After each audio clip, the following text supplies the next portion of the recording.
Thank you, Mrs. Frew, for your remarks, and to Scotiabank, our main sponsor, for its continued support of Chile Day.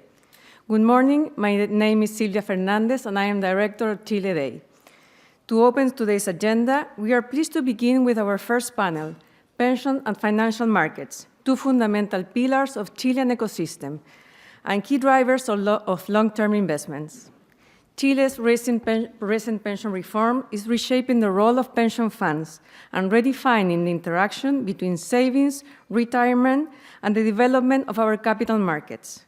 This evolving landscape makes today's discussion especially timely and relevant. It's my pleasure to welcome our distinguished panelists, Mrs. Stacey Tovrov, Managing Director and Head of Investment Strategy at BlackRock Retirement Solutions, Mr. Andrés García, Chief Investment Officer of AAFP Cuprum, and Mr. León Fernández de Castro, President of the Chilean Pension Funds Association. The panel will be moderated by Mrs. Macarena Pérez, partner of Econsult. Let's welcome them with a warm applause.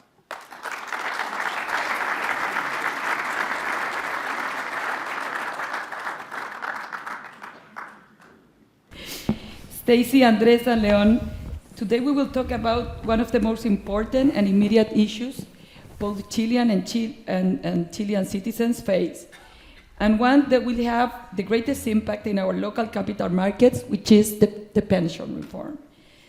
This is, without question, the deepest reform our market has seen in decades. In particular, we will focus today on the implications of moving from a multi-fund system to a target date, also called generational fund structure, the new investment regime, the new benchmarks, and on top of that, the affiliate tender process that might take place. Raising the contribution rate was an important first step, but it alone will not increase pensions, which is what every Chilean expects. What will truly matter is how existing stocks, as well as new inflows into the market, is going to be invested. That is what will define success, both for individuals as for the local market as a whole. We face a deep challenge today, but also a great opportunity to deliver on the real expectation of better pensions through a system that is well regulated, yet flexible enough to let each fund manager fully use their skills to manage portfolios optimally. At the same time, markets are navigating a very volatile and shifting landscape, which is a major challenge.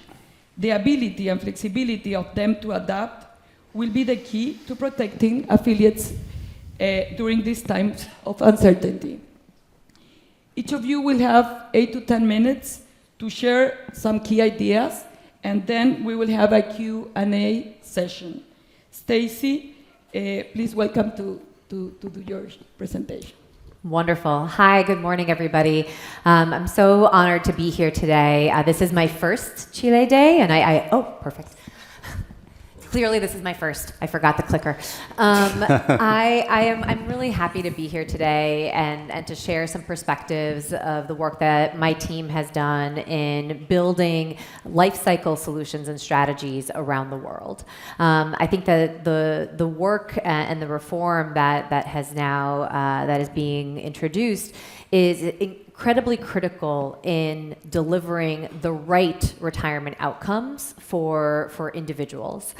And there are a couple of things that I thought I would start off with just to provide a bit of context to how we think about solving for those retirement outcomes. And of course, speak to what that means from a performance measurement perspective or a benchmarking perspective as well. And I'm really looking forward to an engaging discussion today. Again, just taking a step back, at BlackRock, we have been managing lifecycle strategies for over 30 years. So we pioneered the initial investment and design around a glide path or a lifecycle strategy, which again considers significantly more inputs than just capital market assumptions or understanding how to maximize returns at a specific point in time. And one of the things that we have learned over the last 30 years of investing in life cycle strategies is that retirements are changing, right? Not only are markets changing and we're seeing innovation from an investment design perspective, but the needs of individuals are changing as well. And so the glide paths of the future need to be flexible in order to adjust for not only changing market dynamics, but importantly, changing demographics, changing longevity, and just the changing way in which individuals earn, spend, and save over their lifetime.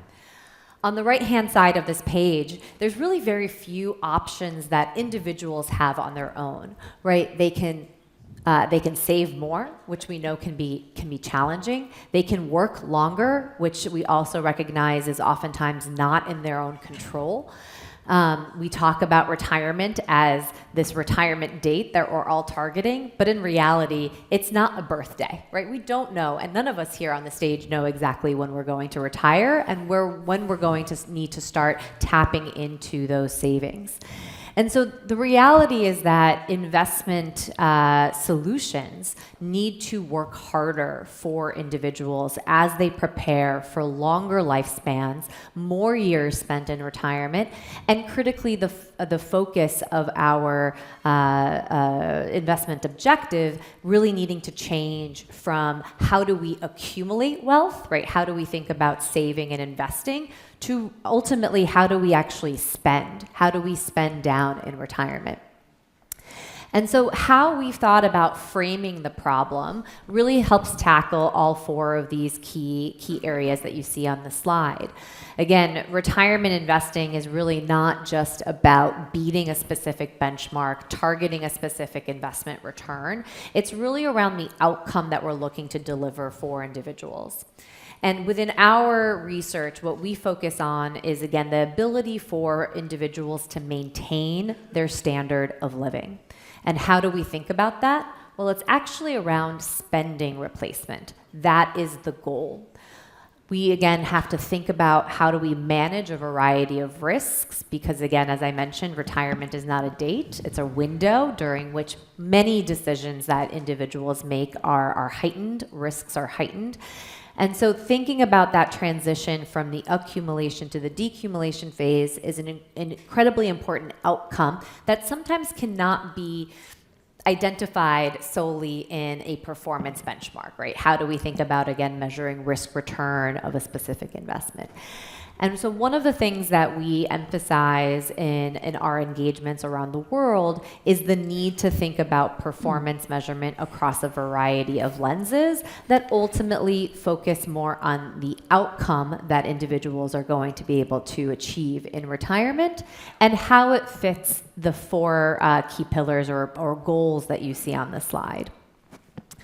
Now, taking that step back of once we've identified that appropriate investment objective, ultimately we think about, well, how do we build the right solution? And this is where one of the key considerations that make target date funds unique is often misunderstood. In my experience, when we go and talk to investors, to clients about the goal of a target date strategy or a goal of a glide path, people often talk about the fact that as you get older, you get more risk averse. But the reality is that the reason that we have life cycle strategies that automatically adjust with you over time has nothing to do with individuals' risk aversion and has everything to do with the demographic study of how a specific population earns income. When do those incomes peak? How do they evolve over time? And how much do they ultimately contribute or save into their retirement pot? When you look at the wheel on the left-hand side, the majority of the factors or dimensions that our team is studying has nothing to do with capital markets, right? We're here talking about investments. It's an important and critical component of what we have to deliver. But it's actually really that human capital work that defines the appropriate amount of risk individuals are able to take throughout their lifetime. And that's why defining that population that we're solving for is so critical. Looking around this room, right, even all of our circumstances are incredibly different. And so how do we ensure that the investments that we're designing are specific to the populations that we are serving? It's all about that human capital research that we have to first better understand. And then, of course, you have investment tools available to you to deploy against that specific research. That's why all of the glide paths that we run look so different, right? We've done some work now working with our partners and studying the Chilean landscape, and we see the differences in the population demographics that will impact the overall amount that individuals can take, the risk that they can take. And so you see the different 8 glide paths that we're currently in market with. They're all wildly different, both in terms of how much risk we start with, how quickly we de-risk, and ultimately where we land in retirement. That flexibility in design is so critical to ensure that we're meeting the specific needs of each market that we operate in.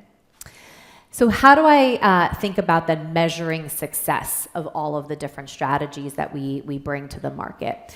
As I mentioned up front, it's really about taking a multi-lens approach. Having a kind of a singular benchmark to measure performance against may not fully capture the realities of participants or members within various pension strategies. And so in our experience, there's a couple of different ways we think about it. First and foremost, we think about it relative to our life cycle objectives. Are we delivering for all of those various life phases of maximizing growth when young, providing protection near the point of retirement, and delivering on that consistent spending objective? We also, of course, look at performance relative to peers, right? There has to be a way for us to, on a very standardized basis, net a fee, how are we able to measure the actual performance of the strategies relative to the wide universe of strategies that are available? And lastly, it's around the life cycle view. Are we delivering against that consistent spending objective that we've set out at the start? So we'll get into more details, I think, during the Q&A in terms of how to think about the benchmarking aspect. But just to maybe give you all some food for thought, it's really important for us to think about any retirement outcome across a variety of lenses. So I'm happy to, again, take more questions later on, but for now, I think I'll pass it along. Yeah. Thank you, Stacey. I will do it that way because we don't see the screen here. I need the screen to explain something. I know I had to kind of crane my neck, but... Thank you. Thank you very much. Thank you for the opportunity of being here in New York.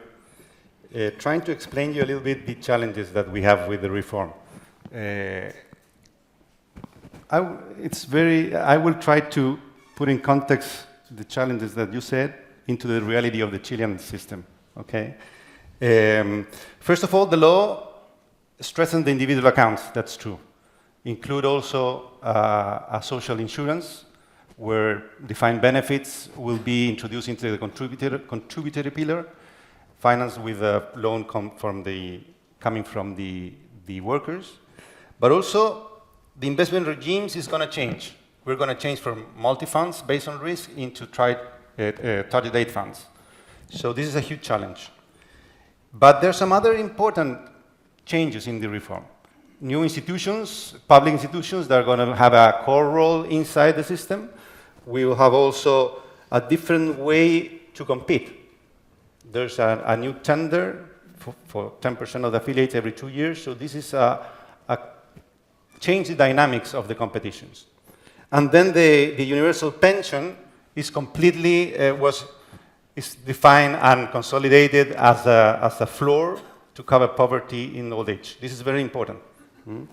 But let me point here that these are not marginal changes. Probably we are setting a new kind of system in Chile.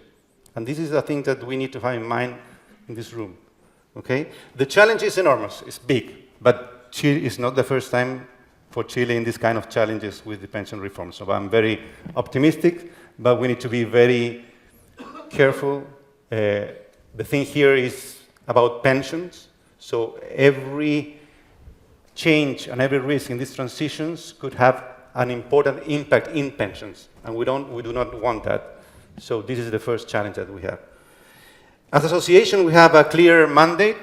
We need to implement this reform impeccably. We need to protect the returns and the security of the funds of our affiliates. They entrust us the management of the funds. We need to be very careful on the things that we do. So this is that clear, that important. This is our mandate, okay? But the best technicals are right now in this, from the AFPs, from the regulators, from the authorities, from the private financial sector. We are all working very professionally, very intense, and trying to find out this goal. Again, the goal is improve pensions. This is the agreement was to increase the pensions at the end. So we need to be very careful.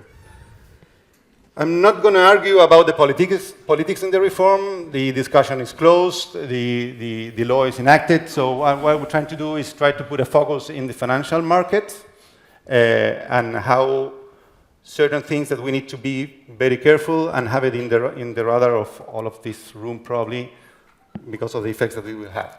So let me move on the implementation timeline. What is the implementation timeline?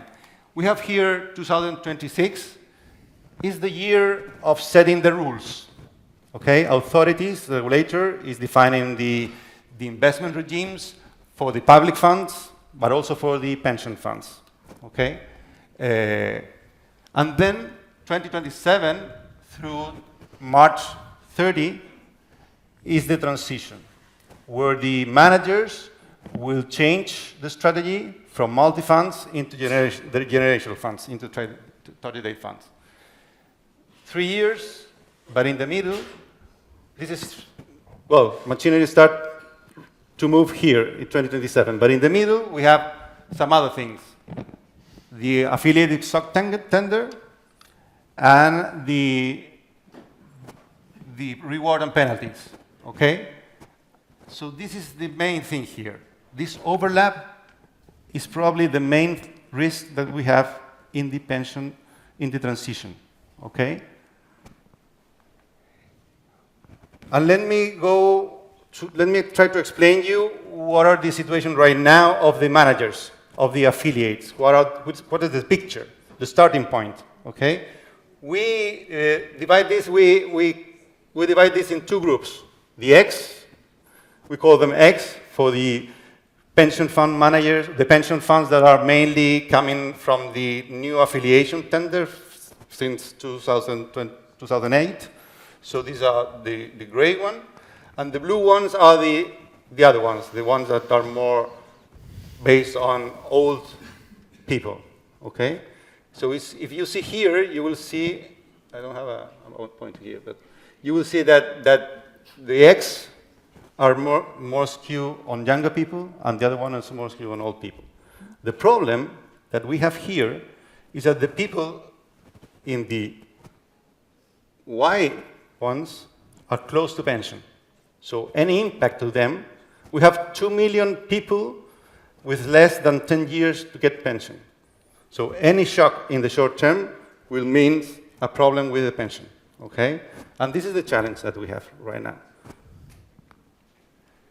This is how the markets are, the proportion in the markets. You see that most of the money, the AUM, we have 83% of the AUM coming, $200 billion up from 240 million is the whole system.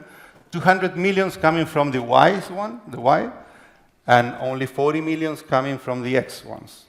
And this is the distribution in domestic markets, in fixed income, and in equities. So it's not easy to move assets from one to another one if the regime is too strict. So at the end, flexibility is key here, okay? Because you cannot move money inside one manager and solve the problem of allocating money from fixed income to equities, because You need more equities for the young people. So it's a big challenge here. So at the end, same law, same calendar, but radically different starting points across managers. Okay? So I think one size does not fit all. And that is the main challenge that we have. Y-class AFP serves a bulk of affiliates approaching retirement with an important risk and impact in the pensions in this transition. And X-AFP skews sharply toward younger. So at the end, older affiliates near retirement have no time to recover a drop in the market. Okay? We're talking about a transition of 3 years. These are people that are between 5 and 10 years of getting pension. So this is a huge challenge that we have. Other challenge that we have, we already talked about implementation deadlines, overlapping near retirement cohorts with adverse midterm transition effects, investment regime approach. Demographics not only is about age, it's only about universal pension. We have managers that have probably a proportion of people retiring with a proportion of universal pension much higher than the savings that they got from the AFP. So this is also a thing that we need to have in mind. What we should think is in the final pension, and the final pension has not only the pension financed with the savings, also the universal pension. So that we need to have it in mind. We need to prevent from running, portfolio flexibility to adapt, especially in this transition. We need managers to have flexibility. Obviously, maintain robust regulatory, but there's another thing. It's complex, but we need to keep it simple. The people to understand at the end what are the different framework that they're going to have to take decisions. In the third-party management fees, we have a challenge with the tender. 10% every 2 years probably will mean a lot of liquidity. We have a problem with the funds, with the restrictions on certain caps that we have in the fees for third-party management fees. And the affiliate tendering has their own challenges. We have an adjustment of market volatility every 2 years, people moving out, but a lot of them moving back. And this is one of the main problems, because they are allowed to move back after 30 days. So probably if they do not know that they were moving away to a new actor, they will request move back to the previous one. And so the money will go out and then go back. So it's a challenge here. And there's a big operational issue here. A new entrant will need to absorb 20,000 new retirees every year. That means that after 2 years, he will be the third main manager paying pensions. So this is a huge challenge. It's not only a problem of managing money. It's also an issue of giving a service, advising. The retirement process probably is the most important process for an affiliate, because he will define the revenues that he will have for the next 30 years. So he needs to be advised, he needs to have time. For him, it doesn't matter go 3 or 4 times to the branch, because he's defining his future. And we need to have it in mind, because at the end, these are the things that whether people trust or not in the system, is this kind of thing that at the end could have an impact. And some other ones, challenge that we have, voluntary savings. We can decide what to do with the money, but what will happen at the beginning, the voluntary savings will be the original decision of where fund I put the money, what is the equivalent, where are going to be, or we need to decide again where to move the money. So this is another challenge of moving money from one place to another. And education is another important one. If you see at the end, there's a lot of challenges that could have an impact in the short term, and that's our main concern, because at the end, this is a very important transition, a very huge challenge, with a lot of different elements that could affect the returns in the short terms, and we don't want that. Again, our mandate is that to preserve returns because they have an impact in pensions. And this is the goal that all of us has. This is why this law was approved, to improve pensions. So making any mistake in the middle will put us a problem. So again, we need to be careful. Every change must be executed with rigor that pension demands, and we need to be flexible. Managers need a space to adapt, to adjust, not only in the transition, after that also. Okay? Thank you very much, and open to questions later. Thank you. Thank you, León.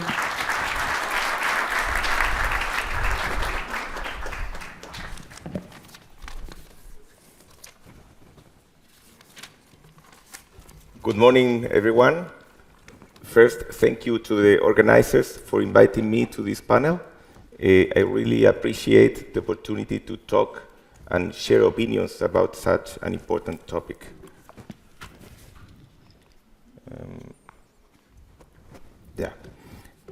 In 12 months, Chile will have implemented a major reform to its pension system, including a move from the current multi-funds to target date funds model. When we talk about future pensions, it is important to be realistic. Pensions depend on several factors over a person's working life. This reform is clearly positive because it supports the effort to save and increases the resources going into the system. But higher savings by themselves are not enough. Those resources must be managed well over many decades and across very different market conditions. That is where the investment framework truly matters. So the key question today is very simple.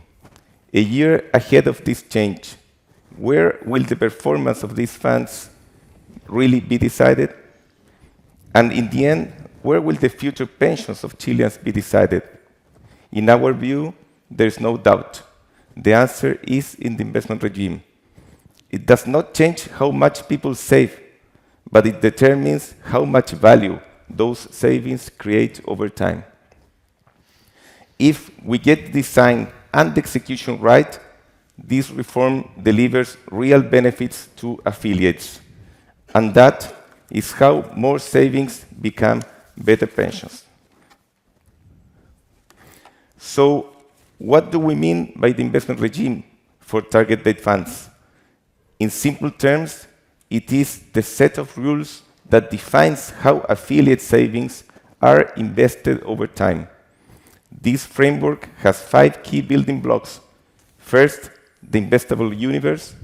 This defines which asset classes and instruments pension funds are allowed to use. Second, the glide path. This determines how investment risk is reduced over a person's life as affiliates move closer to retirement. It also defines whether all pension funds follow the same path or whether they can compete within clear and predefined boundaries. Third, macroprudential limits. These limits exist to protect the system. Fourth, benchmarks by age cohort and rebalancing rules.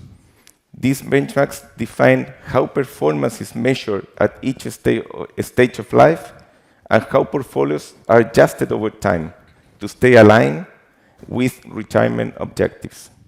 And finally, transition and implementation rules. These rules are key because they define how we move to target date funds in an orderly and responsible way. Together, these 5 elements define how the investment framework works in practice. And as we discussed before, this framework is what allows higher savings to effectively translate into better pensions.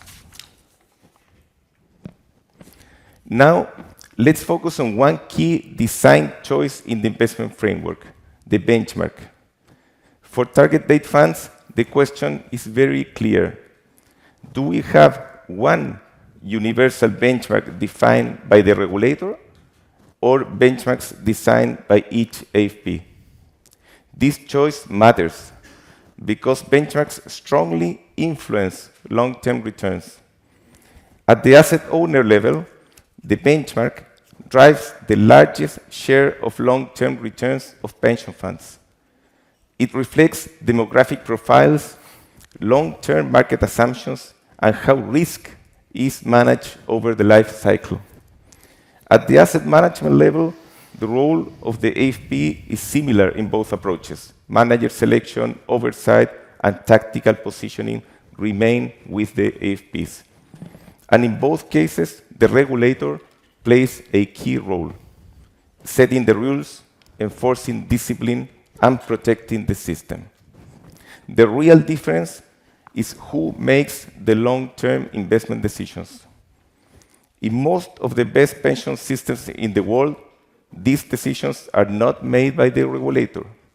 They are made by the asset owner with a strong and clear regulatory framework. This separation of roles matters. In no system that does the same institution both regulate and take investment decisions. When roles are clearly separated, decision-making is stronger, accountability is clearer, and outcomes improve.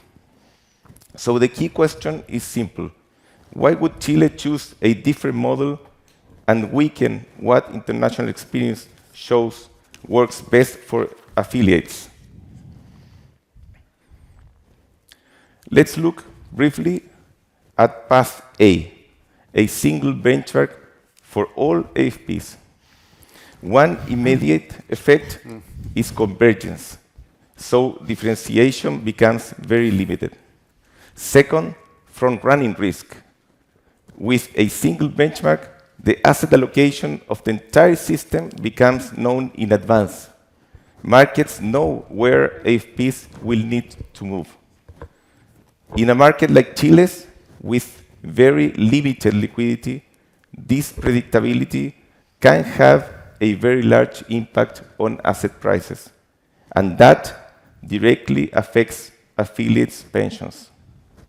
There is also a systemic risk dimension. If the benchmark is centrally designed, one design error affects all affiliates at the same time. There is no diversification of decisions. Everyone is exposed to the same mistake. And finally, a single benchmark cannot fully reflect diversity in demographics or the specific characteristics of each AFP's affiliate base. So, while a single benchmark may look simple, it concentrates risks, and those are shared by the entire system. Now let's look at path B. In this approach, each AFP designs its own benchmark within a clear framework and approved ex ante by the regulator. This model allows better pension outcomes because investment paths can be tailored. They can reflect affiliate demographics and the full pension picture over the life cycle. It also creates clear fiduciary accountability. Each AFP is responsible for its decisions and for delivering risk-adjusted returns to affiliates. At the same time, regulator keeps a strong role, setting the rules and ensuring discipline. This structure also uses expertise more effectively. AFPs can apply the investment capabilities, global access, and experience in long-term portfolio design. And finally, it encourages innovation within a controlled framework, improving diversification, risk management, and long-term outcomes. In short, Path B keeps strong regulation but diversifies decisions, which strengthens the system and benefits affiliates over time. Just to be very clear, AFP design benchmarks do not mean unlimited discretion. Under Path B, AFPs propose their benchmarks, but all are reviewed and approved ex ante by the regulator. The framework is predefined, risk limits are clear, and methodologies are fully documented. Accountability is also strong, with risk management requirements and public disclosure. So Path B combines flexibility in design with strong oversight and discipline. Let me close with a simple message. The investment regime is not a technical detail. It is the cornerstone of target date funds' success. So the key question remains, which path should Chile take? International experience is very clear. The most successful pension systems share one common feature. Long-term investment decisions are not made by the regulator. They are made by the asset owner within a strong and clear regulatory framework. They combine strong regulations which AFP design investment benchmarks. In the end, this is not about ideology or preferences. It is about designing a system that works over decades. A system that transforms higher savings into better pensions for affiliates. That is why, when it comes to the investment regime, the evidence points clearly to Path B, a benchmark defined by each pension fund manager. Thank you.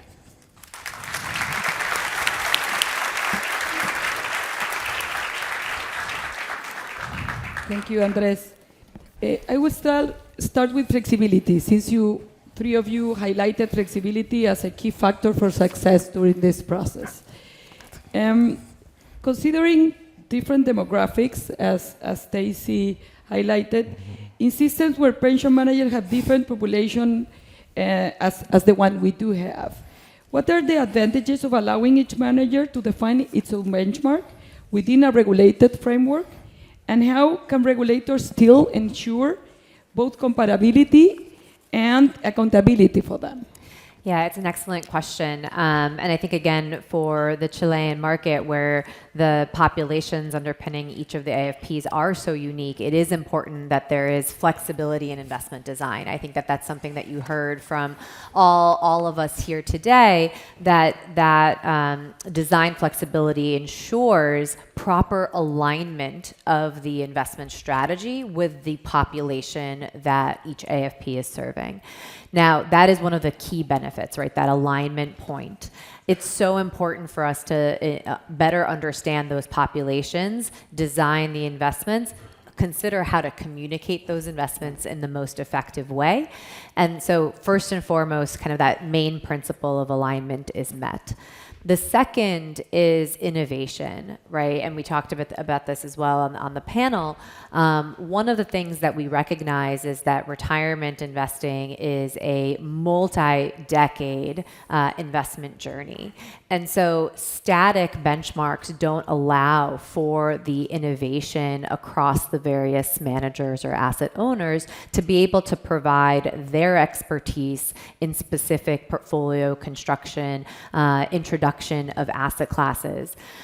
Looking back maybe just on some case studies, Australia is a system that has a very strong performance benchmark, right? There is a standardized performance benchmark that is created for all of the superannuation funds. But that performance benchmark is calibrated to the specific asset allocation of each of the underlying managers. That allows those managers to continue to evolve, to make changes to their asset exposure, to their asset class decisions, as well as the decisions around the glide path, so that you are, of course, measuring manager skill, right? What is the performance that is being delivered? But it is still all about answering that ultimate question around member outcome. And each investment design should address the needs of that specific population. So I would say the two primary benefits of having flexibility in design are alignment and innovation. But I loved your question around, well, how do we ensure that there's accountability and comparability? And that's where you have standardized views around how AFPs or managers are reporting various components, right? So in the US, for example, we have a very strong emphasis on net of fee outcomes. So there has to be a way for us to look at apples to apples, the various performance disclosures that asset owners are providing. We also need to ensure that there is a view of how can we, compare the decisions that these managers are making. And so you can still have flexibility in design, but rigor and structure in how that performance is evaluated through standardized metrics. Thank you, Stacey. May I add one thing? Yeah. The important thing here is that flexibility does not mean deregulation. Yes. Okay, it's having enough broadband to invest properly according to your, because part of the discussion is no, should be regulated the AFPs.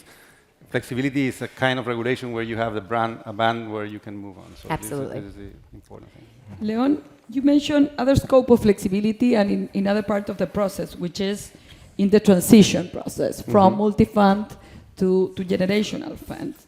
Can you be more concrete in which aspects will manager need flexibility and which will be the implications of not having enough flexibility both for the market and for affiliates? Yeah, as we saw, we have different profile of affiliates. So if it is too rigid, probably the risk here is how we transfer risk from young people to old people or vice versa. And this is a problem because at the end could impact in the final results that we are expecting to have. So the question here is how giving enough, and there's certain things that happens in the middle. The tender offer will put $24 billion on the table. This could affect the transition. So at the end, the flexibility need to counter that also. That in some moment of this transition, we will have certain things happening that will put us certain restrictions. So the adjustment is not easy because at the end, we need to go on a path and we need to avoid front running. We need to avoid this adjustment in the market. So this is the challenge, how to manage everything and not to affect the profile of the affiliates that every AFP has, which is different to the other one. So this is a huge challenge. Let me add something. I think implementation timing, I think it's critical. Moving almost at the same time from multi-funds to targeted funds, and also very shortly after to implementing these affiliates stock options is a kind of big bang. And this big bang could affect negatively the pension fund returns and hurts in the long-term pensions, and also can impact the capital market. So I think it's key to review this timeline. Thank you, Andrés. Stacey, you have mentioned your vast experience in creative solutions around the world. Have you seen a process like this, and which will be the key principles that will define the success and the effective design of this life cycle generational fund design for us to consider? I mean, it's fascinating, right? When we look around the world, all markets have been evolving their retirement and pension systems, right? And you do see, of course, differences in how various regions or countries are approaching it, but in general, it's a continuous evolution, right? Nothing has been static in the retirement industry over the last several decades.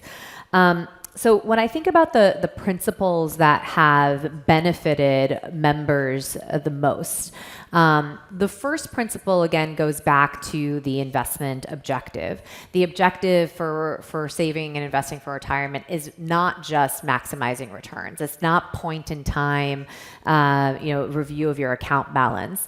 And again, different providers have different views. My view, our view at BlackRock is that the appropriate objective is one that focuses on spending, right? So it's the ability for individuals to replace spending in retirement. It's focused on spending stability, and it's focused on managing longevity risk, which again is increasing. The other aspect that I would highlight is anything related to a retirement saver. You also have to balance the academic and investment-led research with individual behavior, right?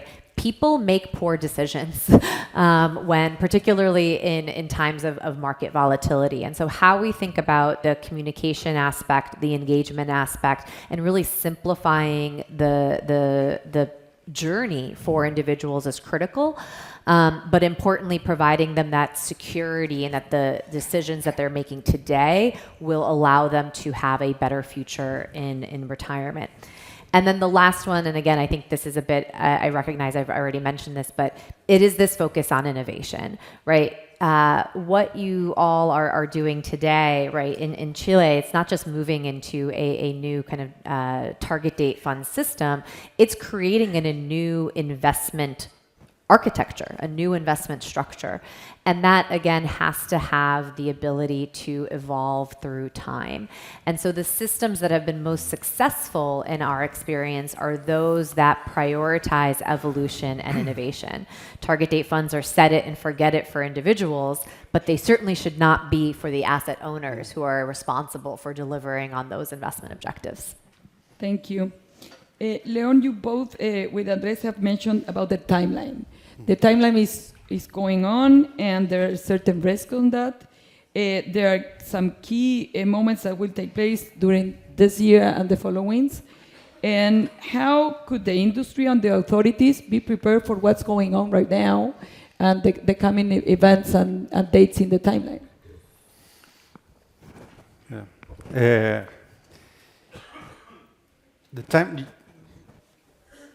The first thing that you need to have in mind is that you have a very short windows where a lot of things happens. So how coordinated you are on that, how you define the process, and how you set the starting point is key. In the middle, well, you need to work very hard and try to understand these gaps of probably extra liquidity because of the tender going in the middle. So this is a challenge. At the end, you need to have a lot of coordination, but try to understand that the definition at the beginning will set this transition and the problems that you may have and the impacts that you could have. So it's very key. Probably the definitions at the beginning should be very similar to the composition that we have today, because if not, the impact could be very... You need to avoid front running. You need a lot of things that could happen in these 36 months. So it's a short window with things happening in the middle that stress that window. Because at the end, the tender is stressing the window. The awards and penalty also put some additional stress. So that's the challenge. You need to be very coordinated to understand the impacts that you could have and try to avoid impact in returns, in pensions. So this is the key. Mm-hmm. Thank you. Let's move to the affiliate standpoint, because we have discussed the impacts on the market, on the managers.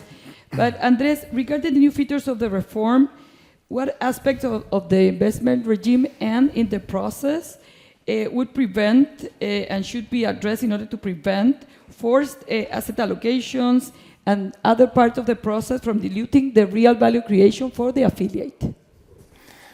Okay. First, we need wide performance bands of penalties and rewards. At the same time, the measurement of this performance should start only once target date funds are fully implemented, and I could think even at least after a year that this affiliates stock auction is already executed. In the reform, these timelines are much shorter, so it is urgent to review, as we were talking before, to mitigate the impact on capital market. Second, the benchmark should be replicable and realistic. It is difficult, this is difficult for local assets, but even more difficult or almost impossible for alternatives. The alternatives portfolios are really different across all AFPs. Third, the reform introduces a new consolidated cap on total fees paid for third-party managers, besides the actual cap on asset classes. So I think this new total fee cap, should be set very carefully. If it is too low, this could affect the asset allocation, the strategic asset allocation of the targeted funds, disaligning them from the long-term retirement objectives that Stacey was mentioning before. Fourth, targeted funds needs flexibility to build optimal portfolios. So this is an opportunity to modernize the investment regime. In terms of the situation today, we have very tight asset class buckets, and also with a large number of constraints that restrain the strategic asset allocation. And, finally, I would like to add something that this could be in the new investment regime. I think the core challenge we face in Chile is we have low contribution density and high longevity. Actually, the life expectancy is as long as, or even longer than, many other countries. So this means that pensions depend much more on investment performance. So when savings are low, we need higher returns. So this means the exposure in alternatives should be increased. But not all alternatives are the same. They differ in where returns come from and what risks they're exposed to. So let me give you an example. In the accumulation phase, when you are when you're young and you are accumulating money, the main risk is not saving enough. So the growth-oriented strategies, such as private equity, could be very useful at that point. But when you are approaching to retirement phase, the key risk change. The key risk is longevity and inflation, especially in Chile, that the pension payments are inflation-linked, paid in UF. So I think the Chilean alternatives, local alternatives, such as a core infrastructure, real estate, and private debt, should play a higher role here, more important role. But I will repeat again, it is very important that the only way that could work is with a flexible approach, rather than that supports the good implementation, rather than the actual very tight investment regime. Thank you. Can I pick up Yeah. on that alternatives point, which I think is so critical, right? The importance of incorporating private markets or alternative exposures in a way that still aligns to your life cycle objectives is key. But this is actually an area where, in our experience working with our team in Australia, we've seen some of the challenges coming from like a standardized benchmark approach, right? The APRA benchmark that's used in Australia is defined by liquid indices. So then how do you consider private assets measured against liquid indices? And so that's where you start to get some of the mismatch that comes from a very standardized, inflexible strategy. And so again, we talk a lot about the need for flexibility in design, but the need for rigor in measurement. This is one of those trade-offs, right? When we think about some of these standardized benchmarks, we're then really trying to put almost like a square peg in a round hole, because you're not actually aligning the asset classes appropriately to those underlying exposures. So just a food for thought around one of the potential drawbacks from that single standardized view. Thank you. Leon, we have spoken about the investment implications for affiliates and the risk on that. But what about the practical matters? If you think the day after the tender process, there will be 10% of affiliated, it's a lot. We have operational challenges over there. How you contact them? What are the day for them? What are the challenges for them in a practical matter, and then for the companies too? Yeah, it's an interesting question because we have been discussing on the side of the managers, but the affiliate has a lot of challenges here. The first and the most important one is the communication issues. Let them know what the new system consists in and the items that affect them in some moments. This is an important challenge with the tender of affiliate. We transferred the voluntary decision into a kind of retain a right to refuse, okay, and in a very short window. So this is a completely different structure. So at the end, a lot of people will be in a new manager and they never know because we cannot guarantee that they're going to be informed. So this is a thing here to the system. Secondly, the tender put us, as I mentioned, the new entrant should absorb around 20,000 new retirees in a year. That means that people are gonna need advisory to get pension in every main city in the country. So it's not a problem of managing money. It's a problem of giving a service. And this is a huge challenge because not even the public institutions are used to pay pensions or advise in pensions, only the current managers. So, and as you see in that picture that I show you with the curves, probably not only the managers are fully intense paying pension. So this is a huge challenge for the whole system, because at the end, this means what we need to get at the end is that the people trust in the system. And these are kind of things that put some frictions in the middle. And we need to solve that, to avoid that, to do it the right way. The only, if I think in some other kind of massive communication thing in the country, probably the only one that I remember, a good one, is when you want to see if you were selected to be vocal de mesa.